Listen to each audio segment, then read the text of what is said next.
Hello and welcome to Empire Builders, the place for entrepreneurs, business owners and experts who want to build an epic empire. I'm Nick James and thanks for joining me here today. In this episode, I'm interviewed by Kevin Whelan from the Wealth Builders podcast. Kevin asked me all about my entrepreneurial journey, the evolution of expert empires, and how we navigated the pandemic and made 2020 our most profitable year ever. Hope you enjoy it. Today, we've got the most amazing owner and founder of Expert Empires. Nick, nice to see you. Yeah, thanks, Kevin. Great to be on. Thanks for inviting me. Looking forward to our conversation. Well, we're going to talk about all things business growth, wealth creation, personal development, and I'm sure we'll get some ahas and maybe a few oh no's as well. But let me say off the bat, I've got to say I resonate so much with you. Not least we both support mediocre football teams, but with a passion. Tell us a bit more about that. Well, I think my football team historically has been very mediocre and is currently performing above average. Because I'm an Aston Villa fan. Who's your team, Kevin? I'm a Newcastle United fan. Okay, so I think we're probably both slightly above average right now, but historically have probably been, very mediocre, as you say. But I suppose the other thing is we're both sort of mediocre at golf, would like to be better. But I think I share most with what you say is your love of helping people, giving people a world-class, I picked that up from your website, amazing kind of framework, world-class experience, and the love of young entrepreneurship and legacy. So lots of things that we can dive into. And I know we want to talk about an event you've got upcoming, which is very, very timely, coming up in October. So we'll make sure we talk about that. But as always, there's a story. What's your story? Why did you get into this? There's got to be a reason for it. What was the catalyst that got you moving from being a young man into the entrepreneur that shaped those businesses today? Yeah, thanks. Good question. I suppose I'll start the answer to that question by referencing something you just shared, which is, we're both passionate about championing and supporting young entrepreneurs.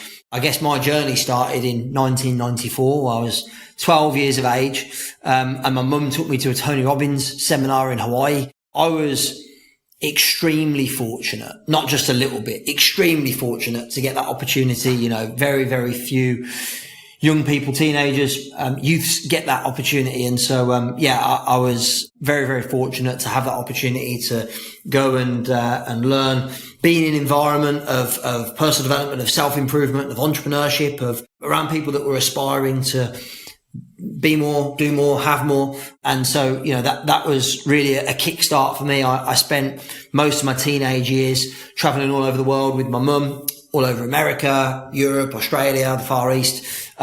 First of all, learning and being participants in Tony Robbins trainings and events. And then later on, my mum actually became a trainer for Tony's organization and I became one of the event team, if you like. So I kind of worked in and around Tony's events for 3 or 4 years in my late teens, early 20s. It was probably like the best apprenticeship, the best training that I could possibly have got for what I do today. So I run events now and, I spent many, many years being in and around who I believe is the best in the business when it comes to running events around personal development, self-improvement, business, wealth, etc.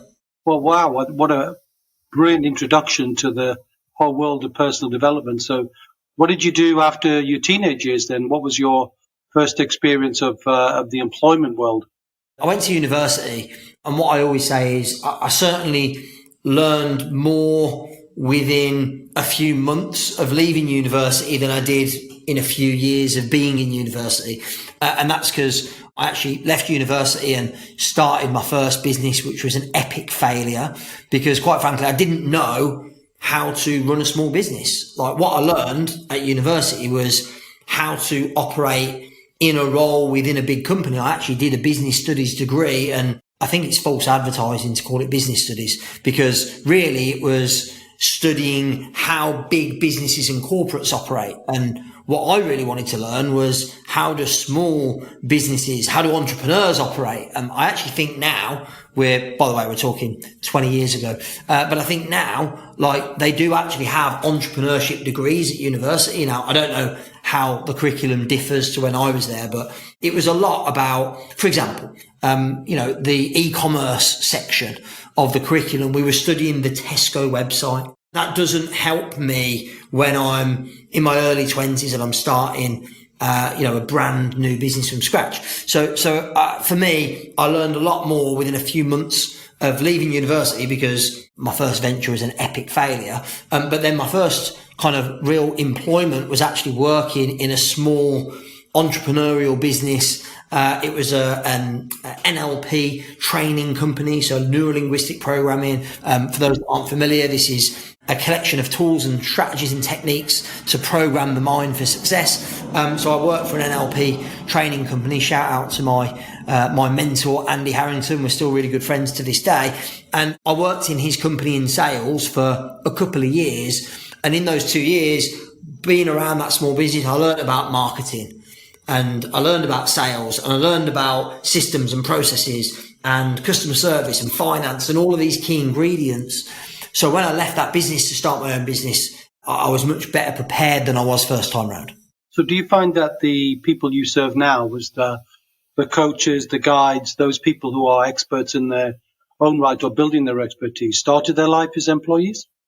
I'd say in one of my trainings or my events, let's say we got 500 people in the room, which is fairly typical for one of our larger events, one of our larger conferences. If I say, who here has at some point been an employee in a large organization, 80% of the people will probably raise their hands. And the reason they're coming to my events and my trainings is because either they've decided they no longer want to be that and they want to start their own business. But in the majority of cases, they've already taken that step. They've already made that leap, if you like, and started their business. And then they're no longer maybe a startup, but they're now either in the early stages of just starting to build their brand and their products and their services, and starting to build the business. And in some cases already well established, with teams and multi-million pounds worth of revenues and kind of everything in between. So tell us a bit more about the events then. You've mentioned it a couple of times, and the business is called Expert Empires. And I suppose it was always interesting when you talk to a business owner, why did you choose that name? What's the power in the name? That brand name actually came about later. It wasn't the origin, but it came about because back in 2016, early 2017, I'd created a concept in my mind for an event that I wanted to run specifically for coaches, consultants, speakers, trainers, authors, agency owners. I would put them all in the category of experts.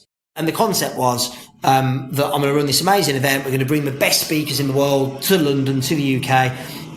It's not a free event or it's not a cheap ticket. It's a significant investment to come along because I'm spending a lot of money, investing a lot of money in speakers. It will be high quality. It won't be a pitch fest. I'm going to put on a really great quality experience. And so I remember sitting with my team back then. I remember vividly, we had a team meeting in my lounge and there was 4 people plus me. So there was a marketing person, 2 salespeople and 1 kind of admin customer service person.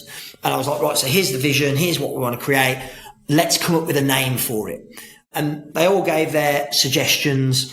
And I went, well, I think this is an event for experts, helping them build their empire. I like the alliteration of expert empires. What do you think? And they went, we think it's crap, Nick. We don't like that at all. And here's all the reasons. And I went, look, I'm not wedded to it. Come up with some other ideas. And we came up with 5 or 6 others and just none of them felt quite right. And that was on a Friday afternoon. And I remember sleeping on it and agonizing over it. And I went, you know what? By the way, time was ticking. We had a date set for the event and I needed to get it out there. And so over the weekend, I literally, unbeknownst to my team, built a little landing page. I got a mate to do a little logo. By the way, shout out James Dodkins, who did our original Expert Empires logo. We still use it to this day. He didn't charge me a penny. We've made a lot of, we've made a big impact and a lot of money from that logo.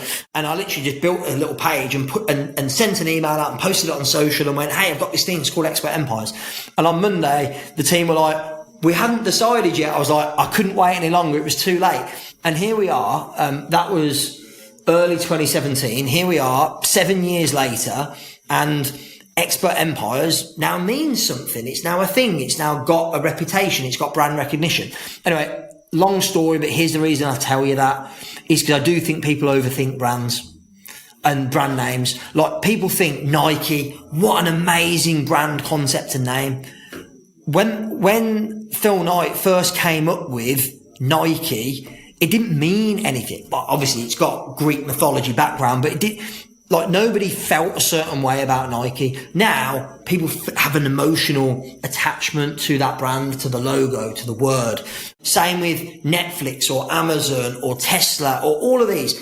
They don't mean anything when they're created. I just don't think it matters that much, because whatever the brand is you come up with, it will, over time, providing you have a world-class product or service, providing, you do what you say you'll do, providing you have happy clients and customers, an amazing culture around your business, the brand will have meaning later and people will start to feel a certain way about it. I couldn't agree with you more on that one.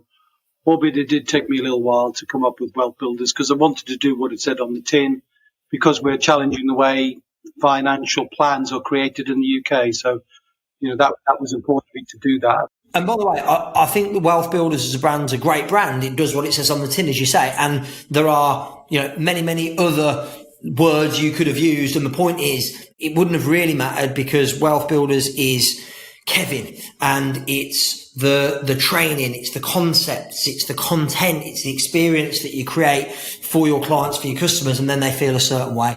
It sounds like a little bit anti-branding, and I'm not really, but I suppose your question was around why the name Expert Empires, and the origin of it was our client base were all experts in their field. The irony, Kevin, is now today you come to one of our trainings or our events and experts make up a portion of the audience, but it's certainly not the whole. So we have plenty of people who run e-commerce businesses, service-based businesses. They do stuff in, they do executive training. You wouldn't class them as the traditional expert. Kind of doesn't matter anymore, because people know what Expert Empires means and stands for. So who are your main avatars now then? If it's evolved over time, and it was the consultants, the trainers, the speakers, you mentioned the list before. Who would you say it is now, and how do you serve them? What's the unique positioning of your message and how you deliver? Yeah, good question. So I think what we've done as our audience has broadened, so it's not as niched or specialized as it once was, is what I've done is create different programs for different types of business or different size of business. So essentially what I do is I divide all of our, one thing I will say, all of our clients are small business owners or entrepreneurs. So up to, I think our biggest client, we've got one exception, which is a big company, but the vast majority of our clients have annual revenue of under 10 million. So they would be classed as small businesses. And then we basically divide them into 4 categories. So we've got kind of businesses that are in the very early stage. In other words, they're not yet bringing in 100,000 a year in revenue. We've got businesses that are 6-figure annual revenue turnover businesses. We've got businesses that are 7-figure annual revenue turnover businesses. And then we've got businesses that are 8-figure annual revenue or turnover businesses. And so we've got different programs, different trainings for those different phases of growth, because the problems that you experience in phase 1 are completely different to what you experience in phase 4 and vice versa. And I suppose when people are going through that naturally, they may bump into the problems that you have to learn or unlearn new skills and techniques in order to move up that level, because sometimes what you've learned before will actually hold you back. Any thoughts on that?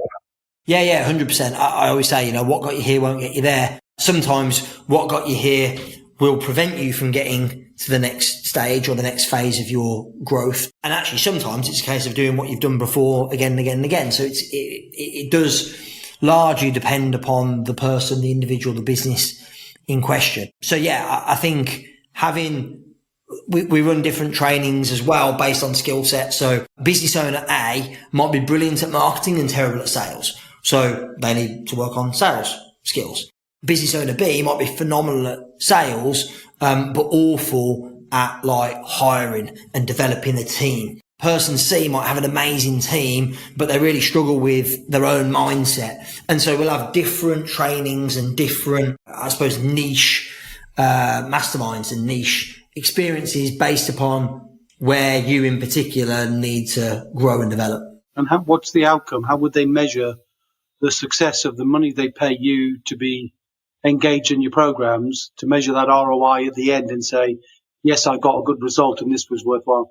Yeah, I mean, I'm always looking at like, where were you when you started working with us? And of course, there are many ways to measure success in business, but an easy one would be annual revenue, annual turnover. And where are you 3 months, 6 months, 12 months, 24 months down the line? Of course, that's not the be all and end all, because you can increase revenue but not make any profit. And equally, sometimes the game is to sustain the current level of revenue and profit in the business, but give the business owner more time and more freedom. Maybe that's success. So it does differ, but ultimately, you know, the way that we've devised our programs is like, you're aiming to get to 100,000 a year in revenue, this program's for you. You're aiming to get to £1 million a year in revenue, this program's for you. Because that's a simple way of explaining it. Yeah, I get the simplicity of that. It'd be interesting to talk about some of the things that we believe in Wealth Builders, just for two people with different view sets to come at it. So, I mean, you often heard the language of turnover is vanity and profit is sanity and cash flow is king and all those things. One of the things that we particularly focus on in Wealth Builders, and the entire business is predicated on it, is recurring income. So income that isn't necessarily judged by turnover, but the degree to which the revenue will be automated, so they do the work once and get paid indefinitely. Do you include that in anywhere in your mix? I'm not wedded to any particular business model, so I'm not going to sit there and say you have to have a recurring model. If you don't, you're a failure. But equally, I'm a big advocate of having some kind of recurring model in there if it makes sense for your business, because for me, like the holy grail for the kind of person that I work with, a small business owner or an entrepreneur, the holy grail would be that your monthly recurring revenue is greater than your costs of operating the business. Like if you can get to that place, then you go, anything you make on top of that is a bonus. It's, you know, that's, it's a cherry on the top, as it were. And it gives you really kind of good core stability in your business. And of course, you know, recurring income could be as a result of some sort of membership. In our business, by the way, the recurring income is people that are part of our mastermind program or part of our academy, and they might pay for that monthly or annually. But equally in other businesses, it could be, you know, Netflix has a great recurring revenue model where it's a very small amount of money paid by a large amount of people. Or it could be that your recurring income comes from renting out properties that you own, for example, which I know, Kevin, both you and I do. So there's plenty of ways in which to create recurring income. And yes, I think for sure it gives you greater core stability in your business. Yeah, in the end, I was talking to somebody on our podcast a few years ago whose name's John Morello. He runs a business called Built to Sell. What a great book. That's one of my top 10 business books of all time. I love that book.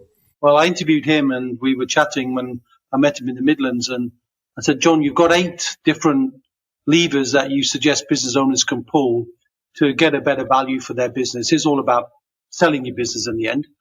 I said, but if there was only one lever, what's the most important one? And he said, recurring income for the predictability.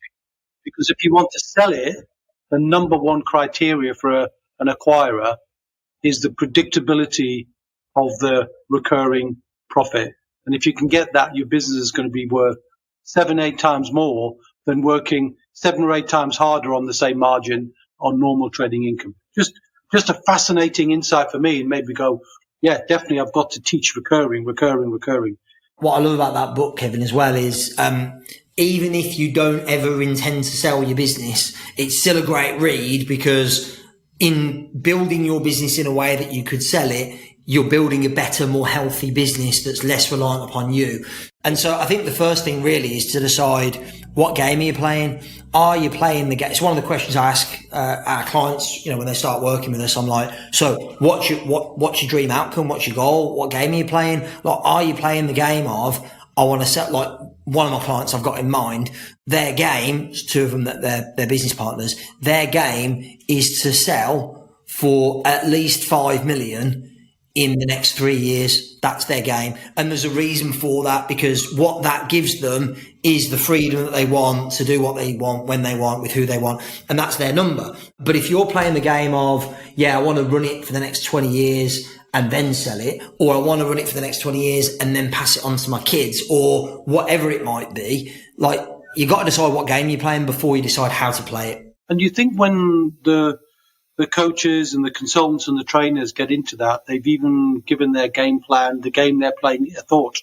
In most cases, no. I think, and by the way, I didn't give it any thought at the start either. I think, for me, the reason I started my business was I didn't want to work for somebody else. I wanted to make more money and I wanted to have more time.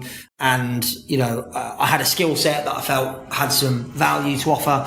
And so that's why I started my business. It was, and actually at the time, I was engaged to my now wife, and I had a wedding to pay for. We had a child on the way, and I was like, I need to make more money and I want to support and provide.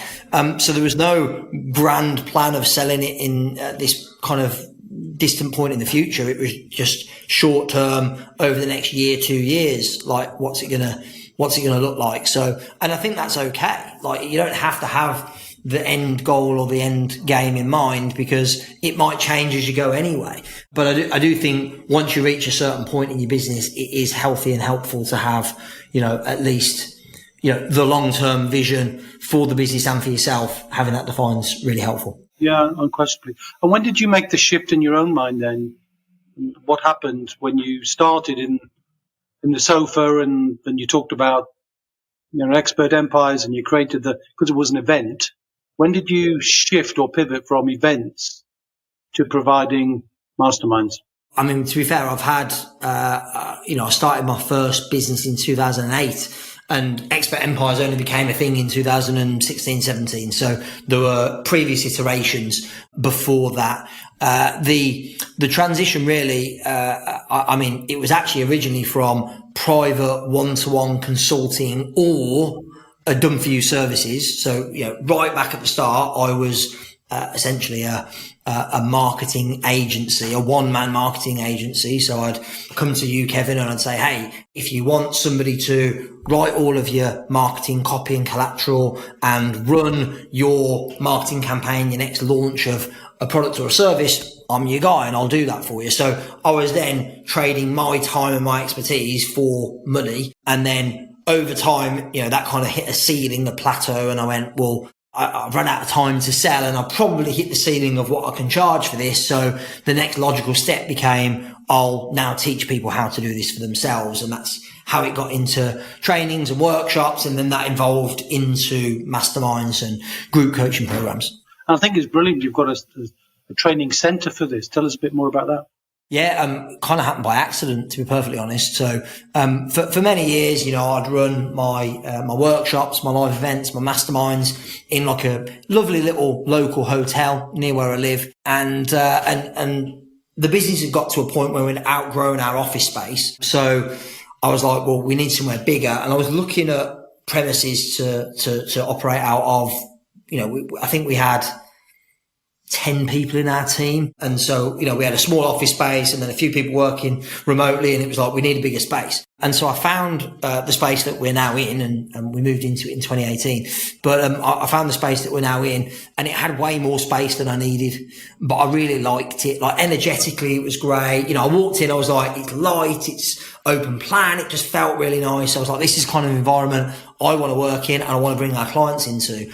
But it was way more space than I needed. And I was like, well, how can I justify this big space? Because I don't need it all. And I went, well, what if I stopped using the hotel and paying, we were running events probably at least 3 to 4 days a month. I was like, well, how much does that cost? And then you've got travel time and all that sort of stuff, and then buying lunch and all that. I was like, how much does all that cost? and how much is the rent on the building? And I worked out that if I took the cost away of using the hotel, it was a wash. There was no difference in terms of outlay. And so we took the whole space and turned half of it into a training room, training centre, and then the other half was office space. And then actually during COVID, again, our team had grown to, I think we were at about 20 people around that time, and we were bursting at the seams in the office.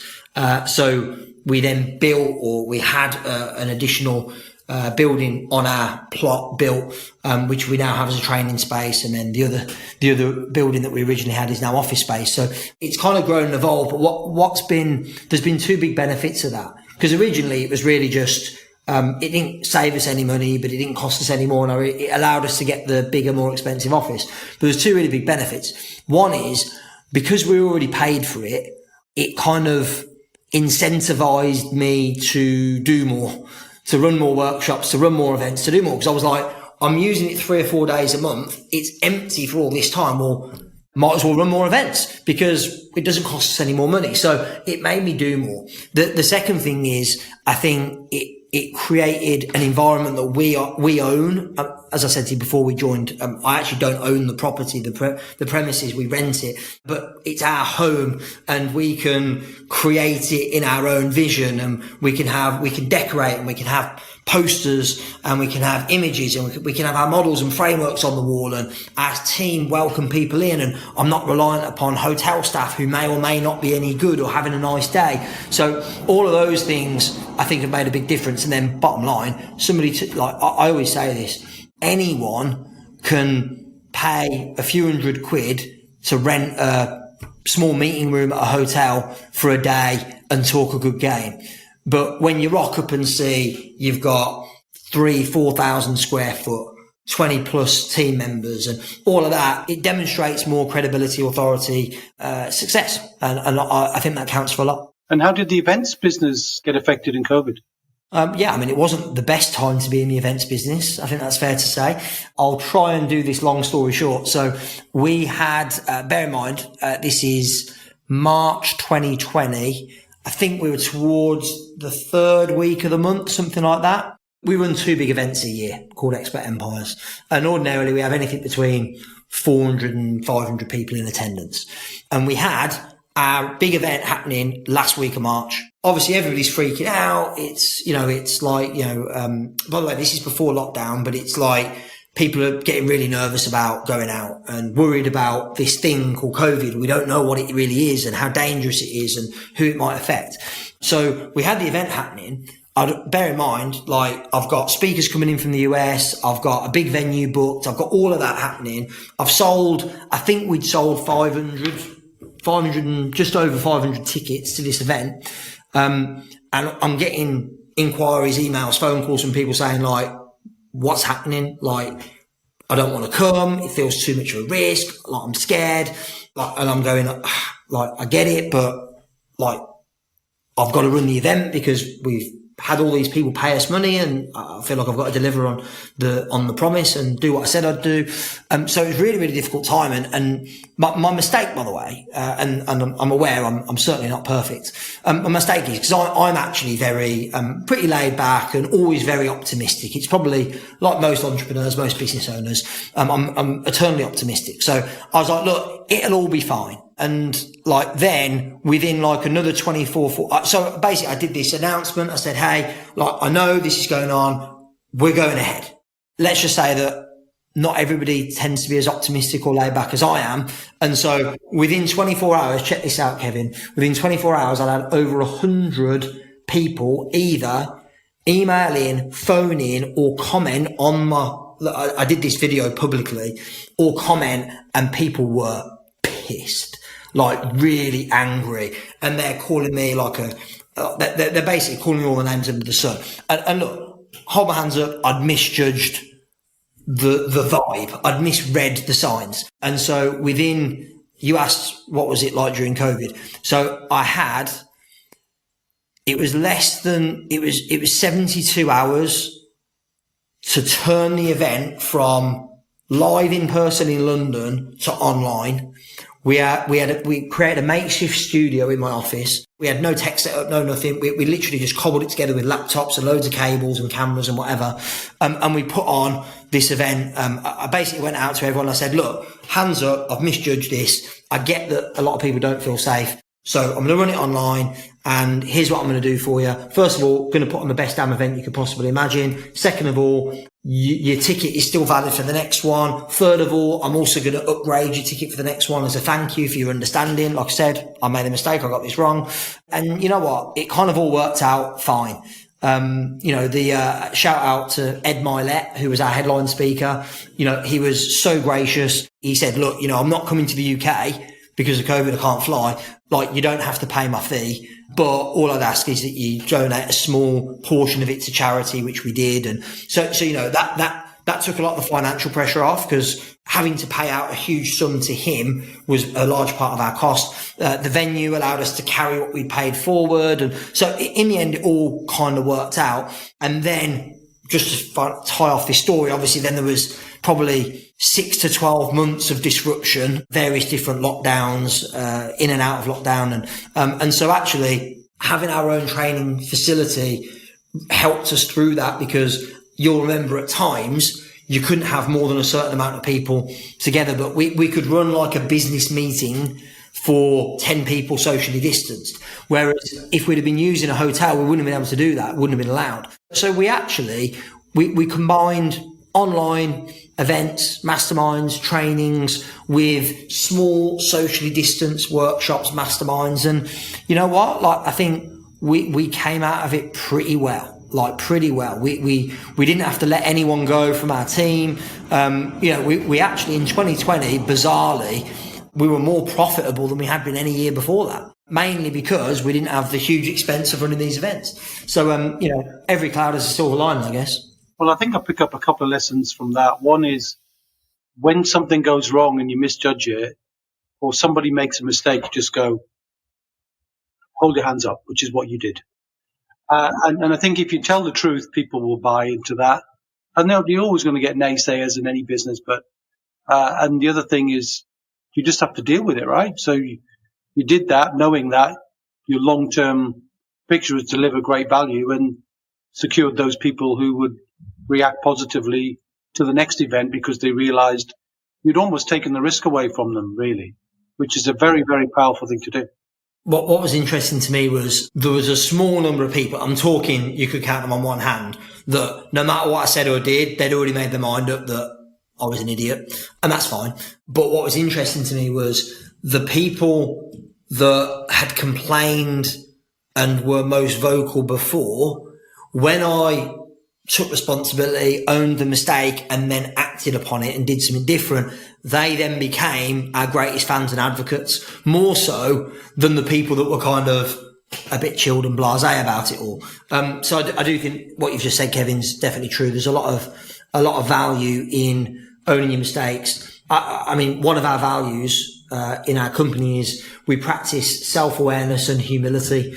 And I think that was a case of like, hey, a bit of self-awareness, I've got this wrong, a bit of humility, I need to do better, here's what I'm going to do instead.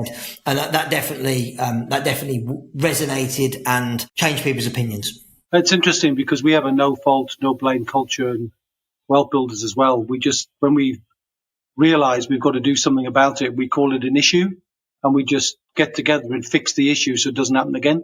But we don't point fingers and we don't blame anybody at any time. So it sounds like a number of things about what you do resonate. Let's see if they resonate wider than beyond the business, because when we talk in Wealth Builders about building wealth, we're talking about building that in a richly diversified way, multiple streams of income. And you've just touched on, even casually in our conversation, business, joint ventures, property you've mentioned. And of course, we do encourage people to, wherever they can, buy their own premises, if that would make sense, particularly using their pension, and then they become their own landlord and earn all that money tax-free. So that's pretty smart. But what's your view about diversifying wealth, not putting all your eggs in your business basket? I don't know if this aligns with your philosophy, so apologies if it doesn't. I'm fairly clear on my view, which is I actually think as you're in the very early stages of building your wealth, there's benefit in having laser focus and being like, let's say, for example, you're at the very start of your journey. You go, right, I want to build wealth and I want to do that through a business. I'd go put all your eggs in that business basket and build the business as quickly as possible. Then once you get to a certain stage, I'd actually then start to diversify, because then it's about protection of that asset. And the risk is you've got all your eggs in one basket. If that business runs into trouble or fails, you've failed, you've lost everything. So my view is, and I think, I've done this over the years, is like, I started off with one business and I put all my time, energy and money into it. And I built it to a certain point and then went, this is a bit risky now, because I've got all my eggs in one basket. So I'll start another business with a partner. We talk about joint ventures and collaborations. And I'll then start to invest in properties, and I'll start to invest in different asset classes. And then at a point now where I go, look, I've still got my core business and that hasn't changed, but I've also got these 4, 5, 6 different wealth building strategies sat around it, which means I've not got all my eggs in one basket. So it's kind of a precautionary measure or a safety measure, I would say. Once you've got your business to a certain point, or, for example, if you went, look, my number one strategy for building wealth is property, great. Get to the point when you're bringing in enough money from your property portfolio to live.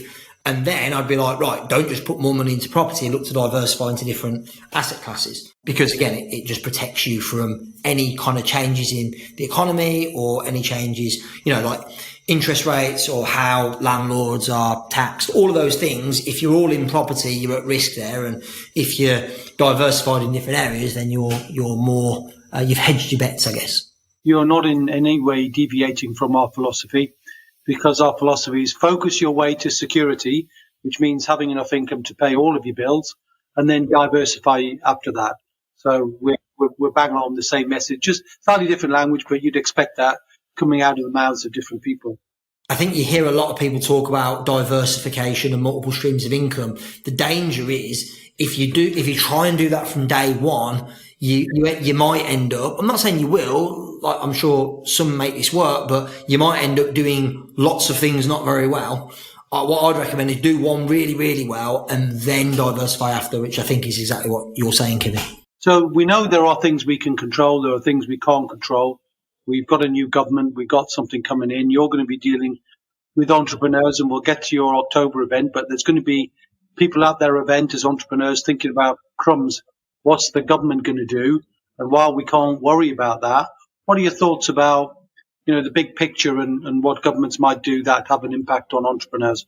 I'll be honest, Kevin, I try and steer clear of politics, because I think as soon as you open your mouth and talk about politics, you're going to piss somebody off. And by the way, the other reason I steer clear is, honestly, it's not my area of expertise. It really isn't. And so I go, look, my commentary on it is relatively informed, but not highly educated. And so my view is fairly simple. I go, you and I cannot control who gets, we get a vote, don't we? And I use that vote, and I'm sure you did too, but we don't really control who goes into government, right? And we definitely don't control the policies and what happens next.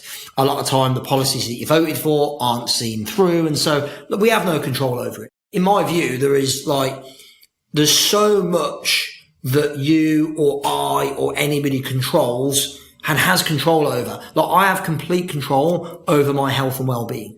I have complete control over the revenue that comes into my business. I have complete control over how profitable we are. I have complete control over so many different things. My concern is that many people focus a lot on the things they can't control versus the things they can. I think that's what you were alluding to. And look, will there, for us as business owners, will there be increases in VAT, possibly corporation tax? Yes. There's going to be loads of negatives, but by the way, there's also going to be opportunities. And so I think with in this case, we're talking about new government, but I'm like, there are definitely things that this new government are going to do that are going to be, that are going to not help or support small business owners. But there are also going to be opportunities that come up as a result of it as well. And you've got to look for what those are. I mean, I think the philosophy we take is very simple. I have a slightly different way of articulating it, but that's fine. I just say I don't do politics or religion. I just deal in principles, not in politics.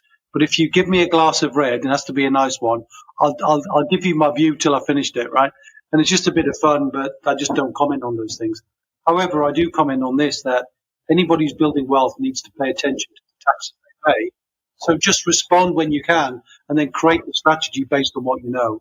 So there'll be lots of opportunities to tell business owners what they will need to think about post-October, but we're not trying to encourage anybody to do anything before the rule changes.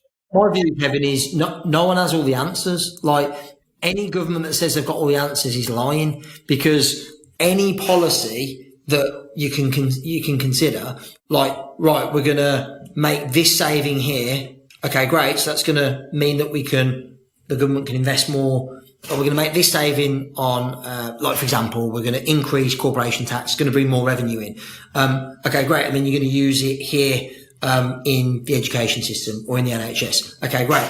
But how many small business owners are going to decide to trade overseas because they don't want the corporation tax increase? For every upside, there's a downside. For every downside, there's an upside. And look, I do not profess to have the answer to that. And I think anybody that does is full of it. Like, quite frankly, no one has the answer. And I do genuinely believe, one thing I will say, and again, regardless of political affiliation, I do genuinely believe that anybody in politics is doing the best they can. They're trying. It's an impossible job. Listen, being the CEO of a small business is an impossible job. You can't please all the people all the time. So imagine, essentially, as Prime Minister, you're the CEO of the country with all these different public services to oversee. There's no way in the world you can get it right. But I do believe that it's all, every time a policy is created, it's all done with the best intention. You talk about that. You mentioned, 5 people thought you were an idiot just because they didn't like the way you reacted. If you're the CEO of a country, there's probably going to be a few more people think you're an idiot. The problem with the political system is, like, when you get into office, the vast majority of the public did not vote for you. Like, so you're on a hiding to nothing straight away, aren't you? That's a problem. And I'm not saying, by the way, that I've got a better suggestion of how that system should work. But you've got some events coming up, so tell us about those, because we want to share that. We want to share what the event is, who's likely to benefit from it, who are the headlines. What do you want to share about that? Yeah, thanks, Kevin. Our main event is called Expert Empires. We run it twice a year. The next one is the 3rd and 4th of October, so very soon, in London, at the Hilton Wembley. We've got Russell Brunson coming over from the US. He's the founder of ClickFunnels, which is a huge organization. I would say that Russell is probably the smartest marketer, or one of the smartest marketers I've ever learned from or met. I think he's an absolute genius. So he's coming over as the headline speaker. We've also got some other UK based headliners, Susie Ashworth. She's amazing. Jess Cunningham, creator of Belief Coding. So we've got an amazing lineup. And really, Expert Empires, again, I created it in 2017, originally for coaches, consultants, speakers, trainers, authors, agency owners, fitness professionals, to learn how to build their empire. And we talk about mindset and marketing and money, but really it's about creating an event or an environment where people who are aspirational, who are already successful, they can come together, learn from one another, collaborate, partner. Kevin, you talk about collaborations, partnerships, joint ventures is a big part of your wealth building mix.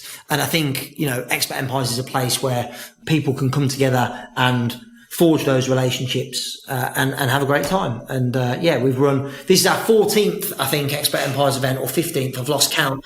It's what I love to do. And you're expecting, 500 peeps or so? For this one, about 400 that will be in attendance. And you built in an extra, have you, for young entrepreneurs?